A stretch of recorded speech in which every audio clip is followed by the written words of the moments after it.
I would like to turn to Professor Fair to actually give us remarks on Chabahar, prospects, opportunities, and challenges. Thank you, Professor. Can I just do it from here? I'm going to be lazy. I'm not going to go to the podium. I hope that that's okay. So first, I wanted to thank Dr. Moradian and his colleagues at the Afghan Institute for Strategic Studies for inviting me here and to talk about this topic. I'm going to conclude my discussion with a request from all of you, namely, if you have specific ideas about how we can protect the viability of Chabahar from the Trump administration, and I'm not joking, I'm actually quite serious. I'm going to request that you contact me via email or via Twitter or whatever way that you have available. I was really quite pleased to hear His Excellency Irgashev from Uzbekistan talk about northern efforts at connectivity, and I think many of the comments that he made this morning will literally join up with some of the comments that I'm going to make this afternoon. I'm not going to say anything path-breaking or unknown here. I'm just hoping that in talking about Afghanistan from the point of view of economic viability, that I'll encourage people to think about what the international community can do here long after President Trump has done whatever it is that Trump is going to do. So I think we all know that for most of Afghanistan's history, it has been utterly dependent upon Pakistan for access to warm waters at the port, mostly in Karachi. And while it's pretty obvious that both countries could have benefited from robust trade, particularly after October 2001 in the US-led war here in Afghanistan, there could have been a lot of money that could have been made mutually between Afghanistan and Pakistan. But unfortunately, Pakistan has generally used access to the port as a way of coercing Afghanistan to behave in ways that are preferred by Pakistan.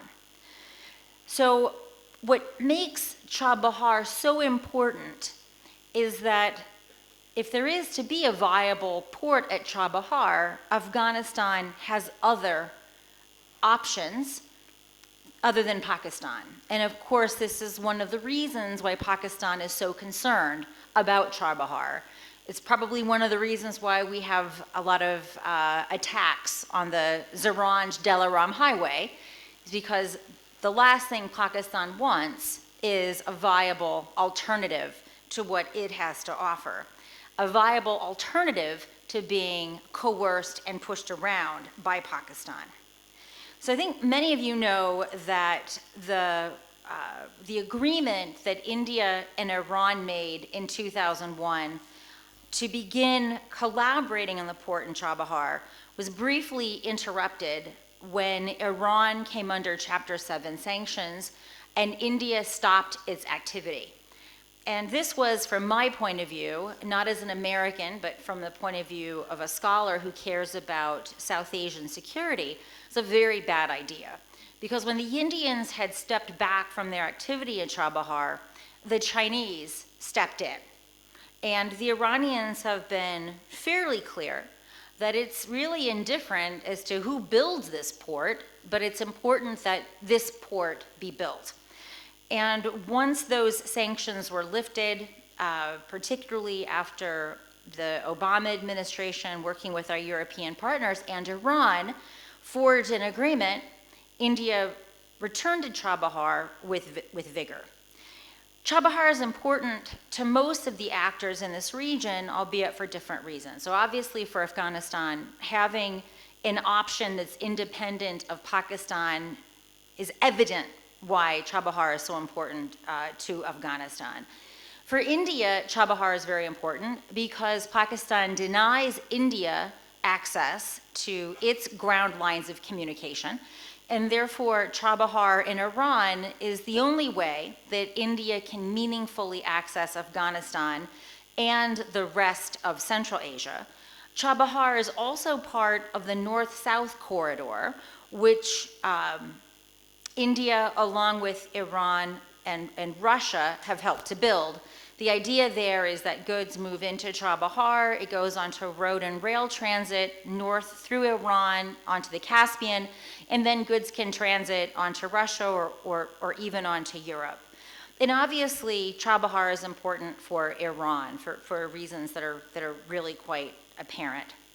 India has also worked with Iran to build the road and rail connectivity from Chabahar to Afghanistan's Ring Road or Garland Road, whatever you wish to call it, so that goods can obviously move through Chabahar and up into Afghanistan, and then hopefully connect with these other northern connectivity projects as well. Now, I might also add that it's also obvious to anyone who's looked at a book, and if you've known me, I've been talking about Chabahar, as has Barnett Rubin, for many years now, because one of the reasons why the United States and our Afghan partners have been unable to put meaningful pressure on Pakistan is because this entire effort has been singularly dependent either upon access to Pakistani airspace, which is what Americans are primarily using to resupply themselves here, or access to Pakistani ground lines of communication, which are still being used largely to resupply the Afghan National Security Forces. So it has always been impossible for the Americans to put pressure on Pakistan when Pakistan has had all of this logistical leverage. You know, for anyone that cares about logistics, you will know that logistics will trump strategy anytime. And it's certainly debatable whether or not there's ever been a strategy in place here for Afghanistan. But what President Obama and our European partners and Iran did with the JCPOA, the so-called Iran deal, was that it opened up new opportunities, principally by rehabilitating Iran, bringing it back into the international community, but also by creating the opportunity for investments in Chabahar. When I was here, I think it was 3 years ago, there was a trilateral meeting that Dawood let me sit in on between the Indians, the Iranians, and of course the Afghans. And this was right at the tail end of the Obama administration. The Trumpocalypse had not yet happened. But even at that point, investors were very wary about putting their money into Chabahar, because even at that period, at the very end of the Obama administration, there had not been a clear signal from the United States that not only was this desirable, but in investing in Chabahar, you wouldn't run afoul of the United States. And of course, any enterprise that is dependent upon access to US banks would potentially find itself in a very bad position if this wasn't in fact sanctioned by the Americans. Needless to say, with the emergence of the Trumpocalypse and Donald Trump, Chabahar's future has become ever more imperiled. I won't belabor upon why Trump has withdrawn from the JCPOA.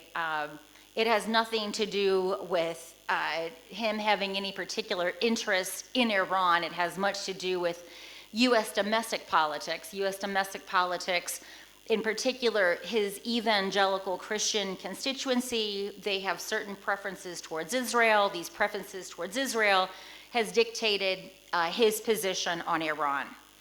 So my inquiry here is really trying to get the different partners that are interested in sustaining Afghanistan over the long haul to think about mechanisms, investment mechanisms that will encourage investments at Chabahar, right? Because it's not just the port that you need to make a port viable. You need all of the associated businesses to create a business ecology that will make Chabahar a viable transportation hub.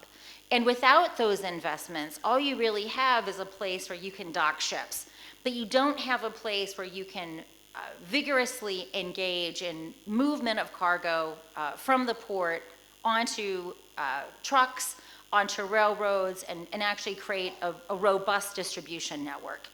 So what I'm looking for is really creative ideas on how perhaps the European Union, perhaps China, looking for financial arrangements that are robust to American vituperative reprisals, right? I'm looking for clever ways where we can find the kind of investors that are needed to make Chabahar viable, even though doing so is going to run afoul of the Americans. And I'm going to argue that not doing so has even greater risks. For one thing, although President Trump doesn't realize it right now, what he's doing in Iran is bad for US interests in this region. It imperils Afghanistan's long-term economic survival. And why do I say this? I think most people are expecting President Trump to withdraw troops really whenever he decides that we're actually losing here, right? Because all he really cares about is winning or losing. So quite frankly, every morning I ask my husband before coffee, has Trump had a tweet storm about getting out of Afghanistan yet? Because that's probably how it's going to happen. And when we no longer have soldiers here, do you expect that this Congress, I don't even have enough adjectives that will bring enough contempt to the microphone to describe this Congress. Do you think they're going to keep writing checks?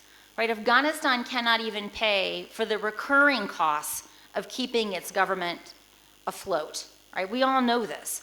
But Afghanistan does have resources. Right? At this point, I wish people would stop talking about the military and what it's doing, what the ANSF is doing or not doing.